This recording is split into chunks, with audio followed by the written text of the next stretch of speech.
Hi, Assalamu alaikum. I'm Dr. Nizamuddin Qasmi.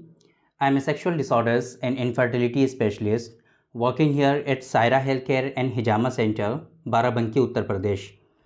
आज के इस वीडियो में हम बात करेंगे मेल से रिलेटेड जो आजकल हमारी प्रैक्टिस में बहुत ज़्यादा प्रॉब्लम देखने को मिल रही है, वो है इरेक्टाइल डिसफंक्शन।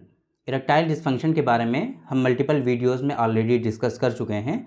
हमने आपको पहले भी बताया था कि ये जो इरेक्टाइल डिसफंक्शन है, इसके बारे में जो अभी रिसेंटली रिसर्चेस हुई हैं उसमें ये बात प्रूवन है कि ज़िंदगी में एक मर्तबा हर किसी शख्स को ये फ़ील होता है कि उसको इरेक्टाइल डिसफंक्शन हो गया है। ये इतना ज़्यादा कॉमन है। तो इसी का जो सबसे इम्पॉर्टेंट कॉज जो आजकल हमारी प्रैक्टिस में देखने को मिल रहा है, वो हम आपसे डिस्कस करना चाहते हैं। आप लोगों को हम ये सपोर्ट देना चाहते हैं, इन्फॉर्मेशन देना चाहते हैं कि अगर आप अपनी ज़िंदगी में, अपनी लाइफ में ये गलतियां कर रहे हैं तो आप उनसे बच पाएँ, अपने आप को उससे दूर रख पाएँ, ताकि आपको ये जो मर्ज़ है इरेक्टाइल डिसफंक्शन का, ये आप इससे बचे रहें, ये आपको ना होने पाए। तो पॉसिबल कॉजेज़ तो इरेक्टाइल डिसफंक्शन के बहुत सारे हैं, वो ऑलरेडी हमने पिछली अपनी कई सारी वीडियोस में डिस्कस किया हुआ है। वो सारी चीज़ें तो आज हम नहीं आप लोगों को बताएंगे, लेकिन साइकोलॉजिकल कॉजेज़ जो हैं इरेक्टाइल डिसफंक्शन के, आज वो हम डिस्कस करने वाले हैं। क्योंकि हमारे पास जो पेशेंट आजकल आ रहे हैं इरेक्टाइल डिसफंक्शन के, चाहे वो ऑनलाइन माध्यम से हमसे कंसल्ट करते हैं या ऑफलाइन हमारे यहाँ सेंटर पे विज़िट करते हैं, अगर वो इरेक्टाइल डिसफंक्शन के मरीज़ होते हैं, उनकी हिस्ट्री लेने के बाद कहीं ना कहीं उनके जो कॉजेज़ आजकल हमें मिल रहे हैं वो उनके साइकोलॉजिकल कॉजेज़ हैं। तो आज हम डिस्कस करेंगे, आपसे बताएंगे कि ये जो कॉजेज़ हैं वो क्या क्या हैं, इसी तरीके से आप इनसे कैसे अपने आप को बचा सकते हैं, आप कहाँ गलती कर रहे हैं जिसकी वजह से आपको ये मर्ज़ हो रहा है। इसी तरीके से आप इससे कैसे अपने आप को बचा सकते हैं ताकि ये आपको ना हो। और इसी तरीके से अगर आप इस मर्ज़ में मुब्तला हैं, आपको ये डिज़ीज़ हो गई है ऑलरेडी, तो आपको क्या करना चाहिए, ट्रीटमेंट के ऑप्शंस क्या हैं, ये सारी चीज़ें आज की इस वीडियो में हम डिस्कस करेंगे। तो जाहिर सी बात है, इरेक्टाइल डिसफंक्शन के बारे में हम बात कर रहे हैं तो एक ओवर दे देते हैं सबसे पहले जल्दी आपको, ताकि आप समझ पाएँ कि ये मर्ज़ होता क्या है। इरेक्टाइल डिसफंक्शन होता क्या है कि इरेक्शन जो होता है, आपके प्राइवेट पार्ट का जो इरेक्शन होता है, स्टैंडिंग पोजीशन जो होती है, उसको या तो अचीव ना कर पाना, या अगर हो रहा है तो उसको मेंटेन ना रख पाना। यानी कि इरेक्शन या तो हो ही नहीं रहा है सिरे से, या फिर अगर हो रहा है तो थोड़े टाइम के लिए हो रहा है, वो रुक नहीं रहा है आपका। तो ये दोनों चीज़ें जो हैं ये इरेक्टाइल डिसफंक्शन में आपकी आती हैं। यानी कि आप इरेक्शन को अचीव नहीं कर पा रहे हैं, या फिर इरेक्शन अगर हो रहा है, आप उसको अचीव तो कर ले रहे हैं लेकिन आप उसको मेंटेन नहीं रख पा रहे हैं, आप उसको बरकरार नहीं रख पा रहे हैं, तो जिसकी वजह से आप जो है इस मर्ज़ की कैटेगरी में आ जाते हैं। पॉसिबल कॉजेज़ में हमने आपको बताया जैसे कि इसके बहुत सारे कॉजेज़ हैं, वो सारे हम नहीं डिस्कस कर रहे हैं आज की इस वीडियो में हम बात कर रहे हैं कि इरेक्टाइल डिसफंक्शन की वजह से जो पॉसिबल कॉजेज़ आजकल जो हमारे जो सोसाइटी में पनप रही हैं, जो चीज़ें साइकोलॉजिकल कॉजेज़ जो हैं, वो हम डिस्कस करने वाले हैं ख़ास कि क्यों हो रहा है ये। तो इसमें जो सबसे ज़्यादा इम्पॉर्टेंट चीज़ें हैं वो 3-4 चीज़ें हैं, वो हम आपको बता देते हैं। क्या है वो? Anxiety, depression, stress.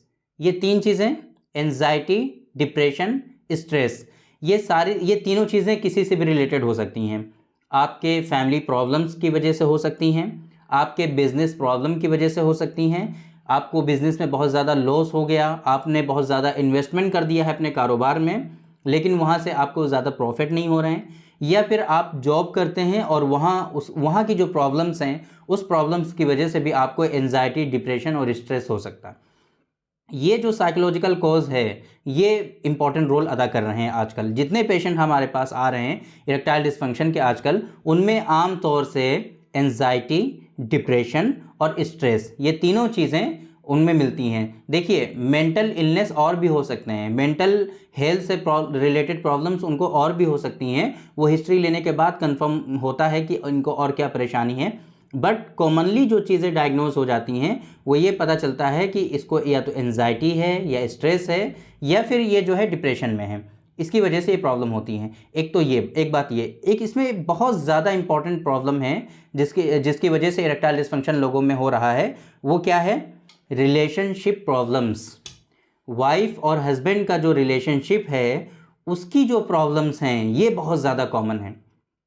आजकल जो इश्यूज़ हो रहे हैं स्पेशली इरेक्टाइल डिसफंक्शन के जो पेशेंट हमारे पास आ रहे हैं, उनमें वो 3 चीज़ें जो हमने बताई आपको, एंजाइटी, डिप्रेशन, स्ट्रेस, इनके अलावा जो सबसे ज़्यादा कॉमन चीज़ हमें मिल रही है वो मिल रही है क्या? Relationship problems. रिलेशनशिप जो है वो कहीं ना कहीं अच्छे नहीं हैं। और वो होता क्यों है? हिस्ट्री लेने के बाद जब पता चलता है, हम दोनों लोगों, क्योंकि काउंसलिंग इसमें बहुत इंपॉर्टेंट होती है, तो हम ऐसे पेशेंट को, दोनों लोगों को हम बुलाते हैं अपने पास, वाइफ और हस्बैंड दोनों लोगों को। उनकी जब काउंसलिंग होती है, जब उनकी हिस्ट्री ली जाती है, तो ये चीज़ें निकल के सामने आती हैं कि कोई मेजर इश्यूज़ हैं ही नहीं। कहीं ना कहीं एक कम्युनिकेशन गैप होता है। हस्बैंड कोई बात कहना चाहता है अपनी वाइफ से, जो कहना चाहता है वाइफ वो बात समझती नहीं है, कुछ और समझ लेती हैं। उसकी वजह से उन दोनों लोगों में गैप होने लगते हैं, उसकी वजह से उन दोनों लोगों में झगड़े होने लगते हैं। ये जो कम्युनिकेशन गैप है, इसी को मेंटेन करना है। इसमें रिलेशनशिप जो प्रॉब्लम्स हैं, अगर आपको इसकी वजह से इरेक्टाइल डिसफंक्शन हो रहा है और फिर आप किसी के पास जा करके, किसी डॉक्टर के पास जा करके इरेक्टाइल डिसफंक्शन का ट्रीटमेंट आप लेने लगेंगे, इरेक्टाइल डिसफंक्शन के लिए मेडिसिन आप खाने लगेंगे, तो ये बिल्कुल गलत हो जाएगा। ऐसा आपको हरगिज़ नहीं करना है, क्योंकि इसमें आपको ये समझना है कि आपको इरेक्टाइल डिसफंक्शन जो हो रहा है ये किस वजह से हो रहा है, ये बहुत इंपॉर्टेंट है। इरेक्टाइल डिसफंक्शन के बहुत सारे कॉजेज़ हैं, ये हमने आपको बताया। उनमें ज़्यादातर कॉजेज़ ऐसे हैं कि जिसमें मेडिसिन की ज़रूरत ही नहीं है, ट्रीटमेंट की इतनी कोई ख़ास ज़रूरत ही नहीं है। ज़्यादातर कॉजेज़ ऐसे हैं, तो फिर आप ट्रीटमेंट डायरेक्टली क्यों लेने लगते हैं? आपके लिए बेहतर तरीक़ा ये है कि अगर आपको इरेक्टाइल डिसफंक्शन हो रहा है, क्यों इरेक्टाइल डिसफंक्शन, कुछ भी अगर आपको हो रहा है, कोई भी प्रॉब्लम आपको हो रही है हेल्थ से रिलेटेड या सेक्सुअल डिसऑर्डर्स आपको हो रहे हैं, तो आप खुद से मेडिसिन क्यों लेने लगते हैं? आपको पता है कि टैडलाफिल ले लीजिए, सिल्डेनाफिल ले लीजिए, यूज़ करने लगिए, आपका इरेक्शन सही हो जाएगा। लेकिन इसके बैड इम्पैक्ट आपकी बॉडी पे कितने पड़ने वाले हैं? जाहिर सी बात है, 30s की एज में हैं आप, आपका कोलेस्ट्रॉल बढ़ा हुआ हो सकता है, हाइपरटेंशन के आप मरीज़ हो सकते हैं, कार्डियक इश्यूज़ आप में डायग्नोस हो सकते हैं, या इसी तरीके से आपको जो है आपका ब्लड शुगर जो है बढ़ा हुआ हो सकता है, आप जो है डायबिटिक भी हो सकते हैं, या हो सकता है आपकी फैमिली हिस्ट्री हो डायबिटीज़ की। ये रिस्क फैक्टर आपके साथ लगे हुए हैं। 30s की एज में जाने के बाद आजकल सभी लोगों में ये रिस्क फैक्टर पाए जा रहे हैं, क्योंकि लाइफ स्टाइल अच्छा है नहीं। आप लोग जानते हैं, स्मोकिंग करते हैं, अल्कोहल कंज्यूम करते हैं, जंक फूड कंज्यूम करते हैं, ये सारी चीज़ें, बैड हैबिट्स जो हैं वो हैं हमारे अंदर। तो फिर अब इसके बावजूद आप जो है सिल्डेनाफिल टैडलाफिल यूज़ कर रहे हैं, वहाँ पे सिल्डेनाफिल और टैडलाफिल जो है कंट्रा इंडिकेटेड है, आप ले ही नहीं सकते। आप किसी फिजिशियन से कंसल्ट करिए। अगर आपके अंदर कार्डियक इश्यूज़ हैं, आपके अंदर ऐसी चीज़ें पाई जा रही हैं जिसकी वजह से वो मेडिसिन आपको, आपके लिए एडवाइजेबल है ही नहीं, आप डायरेक्टली वो ले रहे हैं, तो आप अपनी हेल्थ के साथ क्यों खिलवाड़ कर रहे हैं? कहने का मतलब ये है हमारा कि आप अपनी सेहत के साथ खिलवाड़ मत करिए। हेल्थ जो है बहुत बड़ी नेमत है। हर वीडियो में हम ये बात कहते हैं आप लोगों से कि आप अपनी हेल्थ के साथ खिलवाड़ मत करिए, ये बहुत इंपॉर्टेंट है आपके लिए। तो देखिए, बात ये चल रही थी कि इरेक्टाइल डिसफंक्शन जो है आजकल का जो मेन कॉज हमें मिल रहा है लोगों में, वो क्या है? Communication gap.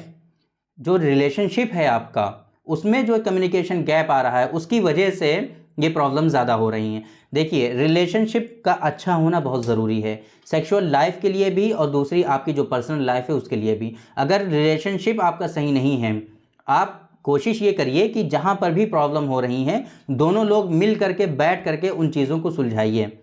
दो बातें करने से ही ये चीज़ें रिज़ॉल्व होती हैं। अगर आप एक दूसरे से बात करना छोड़ देंगे तो ये चीज़ें रिज़ॉल्व नहीं होंगी, तब आपकी परेशानियाँ और भी ज़्यादा बढ़ने लगेंगी।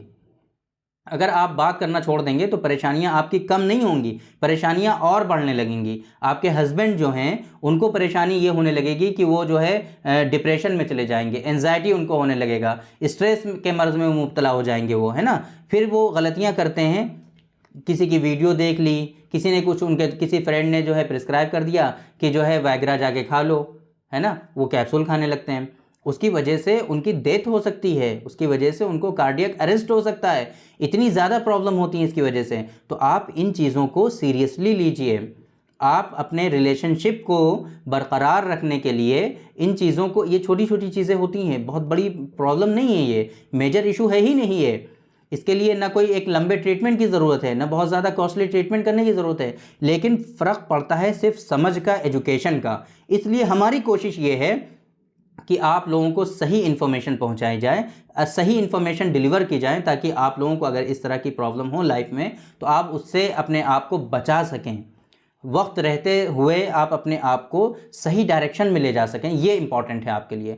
तो जो आज की इस वीडियो में जो डिस्कस करना था हमें स्पेशली, वो ये था कि इरेक्टाइल डिस्फंक्शन के जो पॉसिबल कॉजेज़ होते हैं, उनमें जो बहुत ज़्यादा कॉमन कॉज आजकल हमारी प्रैक्टिस में आ रहा है, हमारी प्रैक्टिस में जो हम देख रहे हैं, हमारे पेशेंट हमारे जो आ रहे हैं, उनमें जो 3 साइकोलॉजिकल कॉजेज़ जो हमने आपको बताए, एंजाइटी, स्ट्रेस, डिप्रेशन, और एक चौथा सबसे मेजर रिलेशनशिप प्रॉब्लम्स। और वो क्यों होता है? कम्युनिकेशन गैप की वजह से, आम तौर से कम्युनिकेशन गैप की वजह से।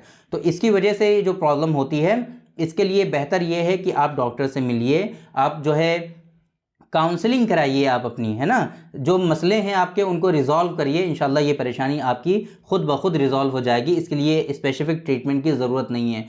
स्पेशली साइकोलॉजिकल डिसऑर्डर्स की वजह से जो आपको इरेक्टाइल डिस्फंक्शन हो रहा है, साइकोलॉजिकल कॉजेज़ की वजह से आपको जो इरेक्टाइल डिस्फंक्शन हो रहा है, इसके लिए आपको कोई लंबे ट्रीटमेंट की ज़रूरत नहीं है, लंबे टाइम तक के मेडिसिन खाने की कोई ज़रूरत नहीं है। ये चीज़ इंशाल्लाह आपकी बहुत ही आसानी से रिजॉल्व हो सकती है। बस जो दूरी है आपकी एक डॉक्टर की और आपकी, यही दूरी है। इंशाल्लाह डॉक्टर के पास जब आप पहुँचेंगे, फ़ौरन ही आप ठीक होना स्टार्ट होने लगेंगे, आप बेटर फील करने लगेंगे। तो उम्मीद है कि आप जो बातें हम आपको बताना चाहते हैं वो सही से हम आप तक डिलीवर कर पाए, इन्फॉर्मेशन आप तक पहुंचा पाए। तो थैंक यू वेरी मच, बहुत बहुत शुक्रिया आपका। आज की इस वीडियो में इतना ही। इंशाल्लाह कल फिर मुलाकात होगी आपसे एक दूसरी वीडियो में। हम डिस्कस करेंगे आपसे एक दूसरे टॉपिक पर। तब तक के लिए आप हमें इजाज़त दीजिए। अस्सलाम वालेकुम।